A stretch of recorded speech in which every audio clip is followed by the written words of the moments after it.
Hello guys, welcome to Shyama cooking pot. നമ്മൾക്കൊരു അവിയൽ ഉണ്ടാക്കാം. ഒരു ഇതിലേക്ക് പോവാം. അവിയൽ ഉണ്ടാക്കാൻ ആവശ്യമായ സാധനങ്ങൾ: കുമ്പളങ്ങ, ക്യാരറ്റ്, മുരിങ്ങക്കായ്, ബീൻസ്, കൊത്തവരയ്ക്ക, വാഴയ്ക്ക. ഒരു പാൻ അടുപ്പത്ത് വെച്ച് മുറിച്ച് വെച്ച കഷ്ണങ്ങളെല്ലാം ചൂടായ പാനിലേക്ക് വാരിയിട്ട് ഒരു കപ്പ് വെള്ളം ഒഴിച്ചു.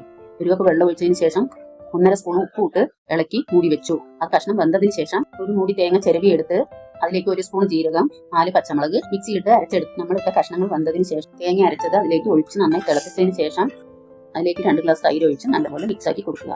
അതിലേക്ക് 2 കൊത്ത് കറുവപ്പിലേക്ക് കുറച്ച് വെളിച്ചെണ്ണ ഒഴിച്ച് നല്ലപോലെ ഇളക്കി കൊടുക്കുക. അവിയലിൽ തൈര് ഒഴിച്ചതുകൊണ്ട് അധികം തിളപ്പിക്കാൻ പാടില്ല. 2 മിനിറ്റ് മൂടി വയ്ക്കുക. നമ്മുടെ അവിയൽ റെഡി ആയിട്ടുണ്ട്. അതെല്ലാവരും ട്രൈ ചെയ്ത് നോക്കണം. വീഡിയോ ഇഷ്ടമായെങ്കിൽ ഈ ചാനൽ സബ്സ്ക്രൈബ് ചെയ്യുക. വീഡിയോ ഇഷ്ടമായെങ്കിൽ ഫ്രണ്ട്സിനെ ഷെയർ ചെയ്യുക. Thanks for watching guys.